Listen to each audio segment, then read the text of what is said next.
जब इंसान अपने भीतर झांकना शुरू करता है, जब वो समझने लगता है कि दुख क्या है, उसका कारण क्या है और उससे मुक्त होने का रास्ता क्या है, तो धीरे धीरे उसके अंदर एक और गहरी भावना जन्म लेने लगती है, करुणा। अब तक की इस यात्रा में आपने अपने मन को समझा, अपनी इच्छाओं को देखा, अपने मैं के भ्रम को जाना।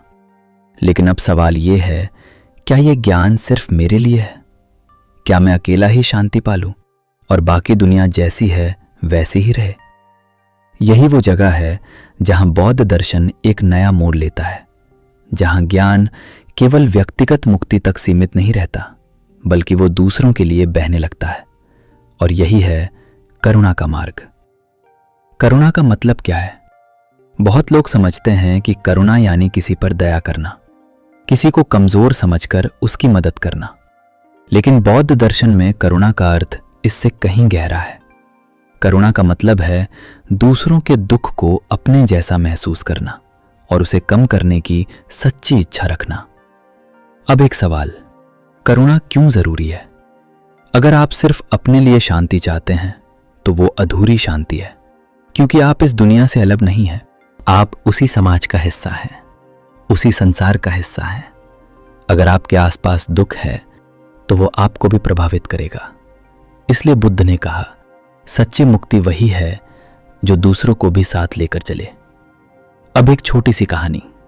एक बार एक व्यक्ति ने बुद्ध से पूछा, मैं कैसे जानूं कि मैं सही मार्ग पर हूं? बुद्ध ने कहा, जब तुम्हारे अंदर दूसरों के लिए प्रेम और करुणा बढ़ने लगे तो समझो कि तुम सही दिशा में हो। अब इसे अपने जीवन से जोड़कर समझते हैं। मान लीजिए आप सड़क पर चलते हैं और आप देखते हैं कि कोई व्यक्ति परेशान है। आपके पास दो विकल्प हैं। पहला, आप उसे नजरअंदाज कर दें।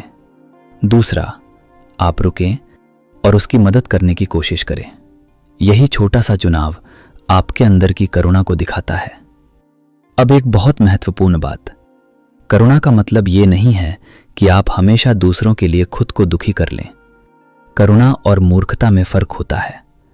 अगर आप दूसरों की मदद करते करते खुद को नुकसान पहुंचा रहे हैं तो वो सही नहीं है। बौद्ध दर्शन कहता है, पहले खुद को समझो, फिर दूसरों की मदद करो। क्योंकि अगर आपका मन ही अशांत है तो आप किसी और को शांति कैसे दे सकते हैं?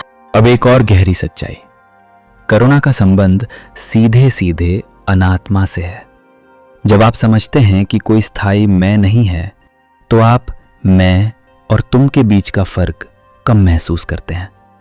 आपको यह समझ आने लगता है कि दूसरे का दुख भी आपका ही दुख है, और यहीं से सच्ची करुणा जन्म लेती है। अब एक प्रैक्टिकल एग्जाम्पल, मान लीजिए कोई व्यक्ति आपको गुस्से में कुछ बुरा कह देता है। आपके पास दो रास्ते हैं। पहला, आप भी गुस्सा करें और उसे जवाब दें। दूसरा, आप ये समझें कि ये व्यक्ति खुद दुख में है, इसलिए ऐसा व्यवहार कर रहा है, और आप शांत रहें। यह आसान नहीं है, लेकिन यही करुणा है।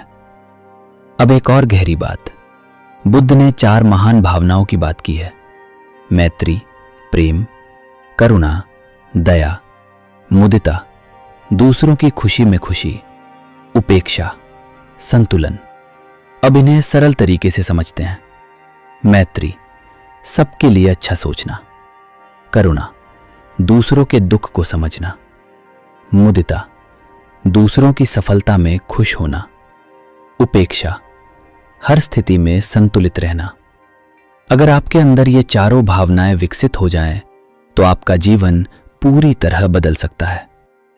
अब एक बहुत जरूरी बात, करुणा सिर्फ बड़े कामों में नहीं होती, ये छोटे छोटे कामों में भी होती है। जैसे किसी की बात ध्यान से सुनना, किसी को सम्मान देना, किसी को मुस्कुरा कर देखना, ये सब भी करुणा के रूप है।